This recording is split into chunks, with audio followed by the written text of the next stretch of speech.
നമസ്കാരം. ഞാൻ V B Unnithan. രാഷ്ട്രബന്ധുവിൻ്റെ പുതിയ വാസ്തു വിജ്ഞാനത്തിലേക്ക് എല്ലാവർക്കും സ്വാഗതം. ഞാൻ പലപ്പോഴും പറയാറുള്ളത് പോലെ നമ്മൾ താമസിക്കുന്ന വീടും നമ്മൾ താമസിക്കുന്ന വസ്തുവുമാണ് നമ്മുടെ ജീവിതത്തെ 90% ബാധിക്കുന്നത് എന്നുള്ളതിൽ യാതൊരു തർക്കവുമില്ല. അത് നമുക്ക് തെളിയിക്കാൻ കഴിയുന്നതാണ്. ഇത് ഞാൻ പറയുന്ന ഒരു കാര്യം, ഈ പലപ്പോഴും വാസ്തുദോഷം, പല വീടുകൾക്കും പലതരം വാസ്തുദോഷം ഉണ്ടാകും. പക്ഷെ അത് എന്താണ് ആ ദോഷമെന്ന് തിരിച്ചറിയാൻ കഴിയാത്ത ഒരുപാട് ആളുകളുണ്ട്. വസ്തുക്കൾ, ചിലപ്പോൾ വസ്തുവായിരിക്കും ദോഷമുള്ളത്, ചിലപ്പോൾ വീടായിരിക്കും ദോഷമുള്ളത്. മിക്ക ആളുകളും വീട് മാത്രമേ പരിശോധിക്കുക, പല ആളുകളും വസ്തു പരിശോധിക്കാറില്ല. വസ്തു പരിശോധിക്കണം. നമുക്ക് വളരെ ദോഷമുണ്ടാക്കുന്ന ഒരുതരം വസ്തുവിനെ പറ്റി നമുക്കൊന്ന് ആലോചിക്കാം. വസ്തുവും അങ്ങനെ തന്നെയാണ്, വീടും അങ്ങനെയാണ്. ഓന്തിനെ പോലെയുള്ള വസ്തുക്കളുണ്ട്, ഓന്തിനെ പോലെ ഇരിക്കുന്ന വീടുകളുണ്ട്. അതെങ്ങനെയാ നമ്മൾ കണ്ടെത്തുക? നമുക്ക് ഓന്തിൻ്റെ രൂപം അറിയാം. ആ തല ഇങ്ങനെ കനത്ത് നിന്നിട്ട്, തല ഒരുപക്ഷെ നമുക്ക് തോന്നും തല ഉടലിൽ നിന്ന് വേർപെട്ട് നിൽക്കുന്നതെന്നൊക്കെ തോന്നിപ്പോകാം ചിലപ്പോൾ ഓന്തിനെ കണ്ടു കഴിഞ്ഞാൽ. തല ഒരു ഭാഗം വന്നിട്ട് അത് തല വലുതായി വന്നിട്ട് ചെറുതായിട്ട് കുറഞ്ഞ് കുറഞ്ഞ് കുറഞ്ഞ് കുറഞ്ഞ് കുറഞ്ഞ് അതിൻ്റെ രൂപം പോകുന്നതാണ് ഓന്ത്. ഓന്ത് ഏതാണോ ആ രൂപം തന്നെ. അതുപോലുള്ള വസ്തുക്കളുണ്ട്, അതുപോലുള്ള വീടുകളുണ്ട്. അതായത് ഓന്തിൻ്റെ തല, ഇപ്പോൾ ഒരു വസ്തു അല്ലൊരു വീട് അത് നിർമ്മിച്ചു വരുമ്പോൾ ഓന്തിൻ്റെ രൂപത്തിലേക്ക് മാറുകയാണെങ്കിൽ വളരെ കൊടിയ വാസ്തുദോഷമാണ് അവിടെ ഉണ്ടാകുക. അഥവാ വീട് നിൽക്കുന്ന വസ്തു അതിന് സമാനമായ ഒരു വസ്തുവാണെങ്കിൽ വളരെ വലിയ ദോഷങ്ങളാണ് ഉണ്ടാകുക. നമുക്കാദ്യം വസ്തു നമുക്ക് നോക്കാം. ഇപ്പോൾ നിങ്ങൾ താമസിക്കുന്ന 1 സെൻറ്റ് ആയാലും 10 സെൻറ്റ് ആയാലും അല്ലെങ്കിൽ 1 ഏക്കർ ആയാലും 20 ഏക്കർ ആയാലും എത്രയായാലും ആ വസ്തു ഒരിക്കലും ഒരു ഓന്തിൻ്റെ രൂപത്തിലേക്ക് ഇരിക്കാൻ പാടില്ല. അതെങ്ങനെയായിരിക്കും നമുക്ക് നോക്കാം. വസ്തുവിൻ്റെ ഏതെങ്കിലും ഒരു വശം ഇതേപോലെ ഉന്തി നിൽക്കുക, മറ്റു വശം ലോപിച്ചു പോവുക. അത് വടക്ക് കിഴക്കാകാം, തെക്ക് പടിഞ്ഞാറാവാം, തെക്ക് കിഴക്കാകാം, വടക്ക് പടിഞ്ഞാറാകാം. നേരെ വടക്കാവാം, നേരെ കിഴക്കാകാം, നേരെ തെക്കാവാം, നേരെ പടിഞ്ഞാറാവാം. അപ്പോൾ ആ വസ്തുവിൻ്റെ ഒരു വശം ഇങ്ങനെ തള്ളി നിൽക്കുക. ആ ഒരു വശം തള്ളി നിൽക്കുമ്പം ബാക്കിയുള്ള സ്ഥലങ്ങൾ ലോപിച്ചു പോവുക. ഇനി തന്നെയുമല്ല, ഈ 4 വശങ്ങൾ തള്ളി 4 വശങ്ങൾ രൂപം മാറി ഓന്തിനെ പോലെ രൂപം മാറി ആ ഒരു ലോപിച്ചു ലോപിച്ചു ലോപിച്ചു പോകുന്ന വസ്തുക്കളുണ്ട്. അവയാ ഓന്തിനെ പോലെയുള്ള വസ്തുക്കൾ എന്ന് പറയുന്നത്. ഒരു ഉദാഹരണം പറഞ്ഞിട്ട് നമുക്ക് വിശദമാക്കാം. ഞാൻ ഈ അടുത്ത കാലത്ത് വയനാട്ടിൽ ഒരിടത്ത് വാസ്തു നോക്കാൻ പോയി. ഞാൻ അവിടെ ചെല്ലുമ്പോൾ ഞാൻ താമസിച്ചത് അദ്ദേഹത്തിൻ്റെ ആ ഒരു റിസോർട്ടിലൊക്കെയാണ് താമസിച്ചത്. അദ്ദേഹത്തിന് സ്വന്തമായുള്ള റിസോർട്ടിലാണ് താമസിച്ചത്. അദ്ദേഹത്തിൻ്റെ വീട്ടിൽ കൊണ്ടുവന്ന് കാണിച്ചപ്പോൾ ആ വീടിനകത്ത് കാര്യമായ വാസ്തുദോഷങ്ങളില്ല. പക്ഷേ വലിയ ബിസിനസ്സുകാരനായിരുന്ന അദ്ദേഹം ബിസിനസ്സിൽ 8 നിലയെ പൊട്ടി നിൽക്കുന്ന അവസ്ഥയാണ് ഞാൻ ചെല്ലുമ്പോൾ. വലിയ സാമ്പത്തിക ബാധ്യതയും വലിയ കടവും വലിയ ഒരു മാനസിക അവസ്ഥയിലുമാണ്, വല്ലാത്തൊരു ദയനീയമായ മാനസിക അവസ്ഥയിലുമാണ് അദ്ദേഹം. ഞാൻ വീട് നോക്കിയപ്പോൾ അദ്ദേഹം തന്നെ പറഞ്ഞു, ചില ആളുകളെ അയാളുടെ പേര് പറഞ്ഞിട്ട് പറഞ്ഞു അവരെ കൊണ്ടുവന്ന് കാണിച്ചു വെച്ചിട്ട വീടാണ്, ഒരു 70% ഒക്കെ ഉണ്ടെന്ന് ഞാൻ പ്രതീക്ഷിക്കുന്നു എന്ന് പറഞ്ഞു. അപ്പോൾ ഞാനും നോക്കിയപ്പം 70 ഇല്ലെങ്കിൽ ഒരു 50 ഉണ്ട്, 50-60 വരുന്നുണ്ട്. പക്ഷേ ഞാൻ പരിശോധിച്ച് പോയപ്പോൾ നമ്മൾ ഈ ഉപകരണങ്ങൾ വെച്ച് നോക്കിയപ്പോൾ വീടിനല്ല മുഖ്യ പ്രശ്നം എന്ന് മനസ്സിലായി. വസ്തു നോക്കിയപ്പോൾ ഏകദേശം ഒരു 1 ഏക്കറോളം വസ്തുവുണ്ട്. അതിൻ്റെ ഒരു മൂലയ്ക്കാണ് പര വച്ചേക്കുന്നത്. ആ പര വച്ചേക്കുന്ന ഭാഗം ദോഷകരമാണ് ഒന്ന്. രണ്ട്, ആ വസ്തു ഞാൻ ഈ പറഞ്ഞ ഒന്നിനെ പോലെ രൂപത്തിലുള്ളൊരു വസ്തുവാണ്. വസ്തുവിൻ്റെ കുറേ ഭാഗത്ത് വീതി കൂടി, കുറേ ഭാഗം അങ്ങ് പോയി, കുറേ ഭാഗത്ത് ലോപിച്ച് ചെറുതായിപ്പോയി, ചില ഭാഗങ്ങൾ വലുതായിരിക്കുന്നു, ചില ഭാഗങ്ങൾ കുറഞ്ഞു പോയിരിക്കുന്നു. അപ്പോൾ ഒരേക്കർ വസ്തു ഉണ്ടെങ്കിലും ഈ വസ്തുവിനൊരു രൂപമില്ല. നമ്മൾ കറക്റ്റ് നമുക്ക് നോക്കിയാൽ കറക്റ്റ് ഒന്നിനെ പോലെ തന്നെ ഇരിക്കും. അത് അദ്ദേഹം ജീവിതത്തിൽ കൊടുത്ത വില അതിഭയങ്കരമാണ്. കുടുംബ ബന്ധങ്ങൾ നഷ്ടപ്പെട്ടു പോയി. 2 കുട്ടികളുള്ളത് അവരെ അദ്ദേഹത്തിനെ കൊണ്ട് നിൽക്കാൻ തയ്യാറല്ല. ബിസിനസ്സും റിസോർട്ടും ഒക്കെ പൊളിഞ്ഞു. അപ്പോൾ ആക്ച്വലി സംസ്ഥാനത്തിലെ പല ഭാഗങ്ങളിലും റിസോർട്ട് ഉണ്ടായിരുന്ന ഒരാളായിരുന്നു അദ്ദേഹം. എക്സ്പോർട്ടിങ് ബിസിനസ്സുള്ള ആളായിരുന്നു. അപ്പോൾ ഈ ഒരു വസ്തു അദ്ദേഹം പറഞ്ഞു, ഈ ഒരു വസ്തു ഞാൻ വില കൊടുത്ത് വാങ്ങി ഈ വീട് വെച്ചതിന് ഇവിടെ താമസം തുടങ്ങിയ ശേഷമാണ് ഈ ഇഷ്യൂസ് ഉണ്ടായത്. സത്യമാണ്. അങ്ങനെ ഒരു വസ്തു ഒന്നിനെ പോലെ ഇരിക്കുന്ന ആ വസ്തുവിൽ അദ്ദേഹം താമസിച്ച വീടാണ് ഉണ്ടായത്. പലതരം നഷ്ടങ്ങൾ, ബിസിനസ് പൊളിയും, ജീവിത ബന്ധങ്ങളില്ലാതെയായി തീരും, രോഗാവസ്ഥയിൽ നിന്ന് മുക്തി നേടില്ല. ഇനി രോഗാവസ്ഥ കുറഞ്ഞാൽ പോലും ഗുരുതരമായ സാമ്പത്തിക പ്രശ്നങ്ങളും മനസമാധാനക്കേടും വന്ന് പെട്ടുകൊണ്ടേയിരിക്കും. അത്തരം വസ്തുക്കളെ നമുക്ക് കറക്റ്റ് ചെയ്യാൻ പറ്റുന്നതേ ഉള്ളൂ. ആ ഒന്നിനെ പോലെയുള്ള വസ്തുക്കളെന്ന് പറയുന്നത് ഇട്ടിട്ട് പോകേണ്ട കാര്യമില്ല, നമുക്ക് കറക്റ്റ് ചെയ്യാൻ പറ്റുന്നതേ ഉള്ളൂ. അതിൽ നമ്മൾ ചെയ്യേണ്ട പരിപാടി, എപ്പോഴും ചെയ്യേണ്ട പരിപാടി, എവിടെയാണോ വീതി കൂടിയ ഭാഗം വീതി കുറഞ്ഞ ഭാഗം രണ്ടിനും രണ്ടാക്കി മാറ്റുക. വീതി കുറഞ്ഞ ഭാഗവും വീതി കൂടിയ ഭാഗത്തിനെയും മാറ്റി നിർത്തിയിട്ട്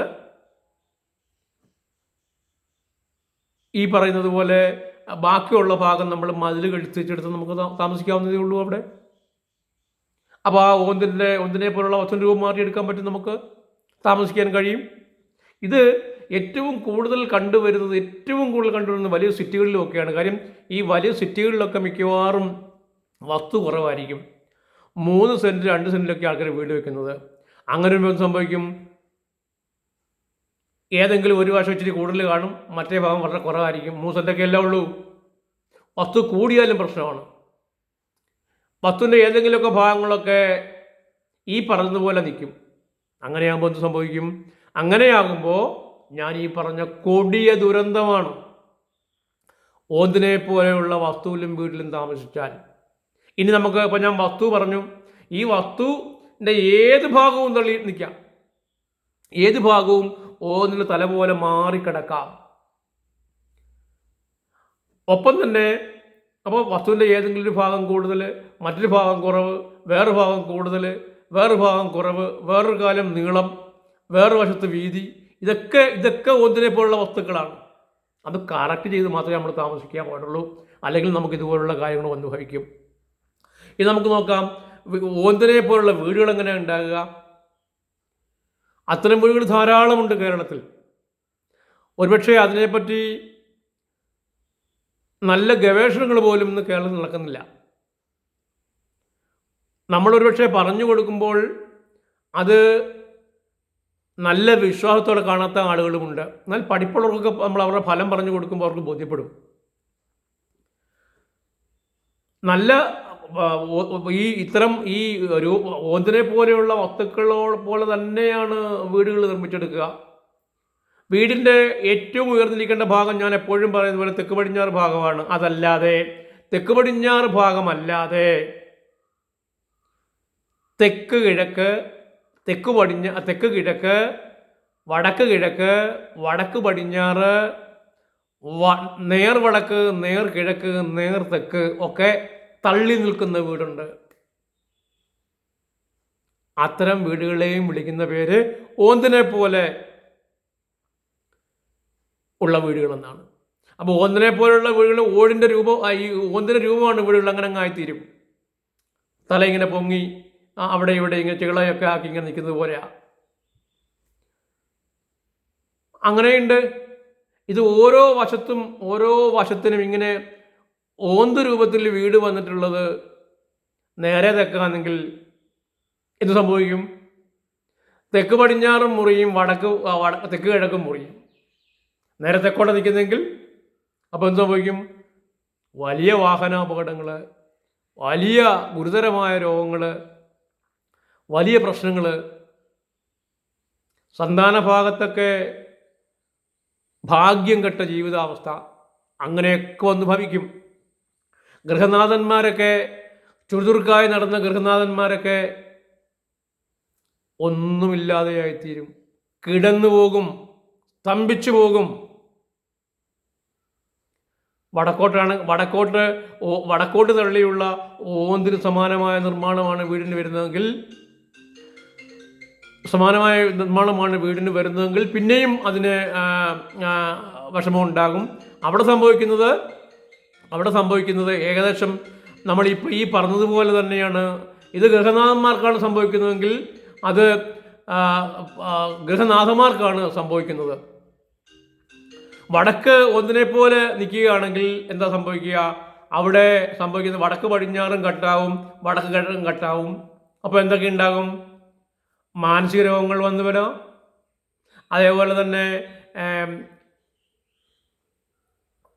സ്ത്രീകൾ ഭയങ്കരമായിട്ട് കിടന്ന് കഷ്ടപ്പെടാം. ചെലവും വരവും ഭയങ്കരമായിട്ട് രണ്ട് തരത്തിലായി പോവും. ചിലവ് കൂടിപ്പോവും, വരവ് കുറയും. ഹൃദ്രോഗ സാധ്യത, വലിയ അപകടം. മക്കളുടെ പക്ഷത്ത് ഒരു ചലനാത്മകത പോലും ഇല്ലാത്ത അവ സൃഷ്ടിക്കപ്പെടാൻ പറ്റും. ഇങ്ങനെ വീടിൻ്റെ വടക്ക് ഭാഗം ഒന്നിനെ പോലെ തള്ളി നിൽക്കുകയാണെങ്കിൽ, ഇനി കിഴക്കാണെങ്കിൽ ഇതുപോലെ, കിഴക്കാണെങ്കിൽ ആ കിഴക്ക് ഓതിന് സമാനമായ നിർമ്മാണമാണ് വീട് നിർമ്മിക്കുന്നതെങ്കിൽ ആ കിഴക്ക് മധ്യഭാഗം തള്ളി പോകുമ്പോൾ വടക്ക് കിഴക്കും മുറിയും തെക്ക് കിഴക്കും മുറിയും. കേസുകളും സാമ്പത്തിക ദുരിതങ്ങളും ടെൻഷനും ആത്മഹത്യയും കടുത്ത രോഗങ്ങളുമൊക്കെയാണ് അത്തരം ഓന്ത് പോലെയുള്ള വീടുകളുടെ നിർമ്മാണത്തിൽ വരിക. അപ്പോൾ നമുക്ക് ഫാഷനൊക്കെ കൊണ്ടുവരാം. യാതൊരു കാരണവശാലും ഇങ്ങനെ ഉന്തി നിന്ന് ലോപിച്ചു പോകുന്ന തരത്തിലുള്ള വീടുകൾ ഉണ്ടാക്കരുത്. ഇന്നിപ്പം കേരളത്തിൽ പല സ്ഥലങ്ങളിലുണ്ട്. ഈ പുറത്തൊക്കെ പോയി വരുന്ന, അമേരിക്കയിലും ജർമ്മനിയിലും ഒക്കെ പോയിട്ട് വരുന്ന ഒരുപാട് കുട്ടികൾ അവരിവിടെ വന്നിട്ട് അവിടെ കാണുന്ന ഫാഷനിൽ ഇവിടെ വീട് വെക്കും. മനസ്സിലാക്കേണ്ട ഒരു കാര്യം, മണ്ണുകൾ മാറുമ്പോൾ ഇപ്പോൾ ഇന്ത്യയുടെ ഭൂപ്രകൃതിയല്ല അമേരിക്കയുടേത്, അമേരിക്കയുടെ അല്ല പിന്നെ ഇംഗ്ലണ്ടിൻ്റേത്. അങ്ങനെ ലോകങ്ങളിലുള്ള ഓരോ രാജ്യങ്ങളിലെയും മണ്ണും പ്രകൃതിയും വ്യത്യസ്തമാണ്. അതിനെ അനുഭവിച്ചാണ് അവിടുത്തെ വാസ്തു പുലർന്നു വരേണ്ടത്. ഇന്ത്യയുടെ വാസ്തു പ്രകൃതി വേറൊരു തലത്തിലാണ്. അപ്പോൾ പിന്നെ ഭൂമധ്യരേഖയ്ക്ക് അപ്പുറവും ഭൂമധ്യരേഖയ്ക്ക് ഇപ്പുറവും എടുക്കുമ്പോൾ ഇവിടെ നമ്മൾ ക്ലോക്ക് പോലെ കറങ്ങും നമ്മുടെ എനർജി. ഭൂമധ്യരേഖയ്ക്ക് അപ്പുറത്താകുമ്പോൾ ക്ലോക്കിന് വിരുദ്ധമായി കറങ്ങും. അപ്പോൾ ഈ ഒരു കാര്യം മനസ്സിലാക്കുക എന്ന് പറഞ്ഞാൽ പലർക്കും, നമ്മളിൽ പല ആളുകളും ഇത് ഉൾക്കൊള്ളില്ല. ഈ കാരണം കൊണ്ടാണ് എനിക്ക് വലിയ അപകടം ഉണ്ടായത്, ഈ കാരണം കൊണ്ടാണ് എൻ്റെ വീട് നശിച്ചു പോയത്, ഈ കാരണം കൊണ്ടാണ് എൻ്റെ ബിസിനസ് അമ്പേ പരാജയമായി പോയത്, ഈ കാരണം കൊണ്ടാണ് എൻ്റെ കുടുംബം പോയത്, എൻ്റെ കുഞ്ഞുങ്ങൾ വല്ലാതായി പോയത് എന്നൊക്കെ തിരിച്ചറിയാത്ത ആളുകൾ ഇന്നും അനുഭവിക്കുന്ന അവസ്ഥ അങ്ങനെയാണ്. ഞാൻ ആ വയനാട്ടിലെ കാര്യങ്ങളൊക്കെ മാറ്റി കൊടുത്തു. അദ്ദേഹം മെല്ലെ മെല്ലെ ഇപ്പോൾ ജീവിതത്തിലേക്ക് വന്നുകൊണ്ടിരിക്കുകയാണ്. അപ്പോൾ അങ്ങനെയാണ് ഇത്തരം വസ്തുക്കൾ, ഇത്തരം കാര്യങ്ങൾ നിങ്ങൾ തിരിച്ചറിയണം, നിങ്ങൾ മനസ്സിലാക്കുക തന്നെ വേണം. അപ്പം ഒന്നിനെ പോലെയുള്ള വസ്തുവും ഒന്നിനെ പോലെയുള്ള വീടുമുണ്ട്. ഇനിയും പലതരം വസ്തുക്കളുമായിട്ട് അടുത്ത ദിവസങ്ങളിലെത്താം. അടുത്തൊരു വിളിക്കുന്നവരെല്ലാവർക്കും നന്ദി, നമസ്കാരം.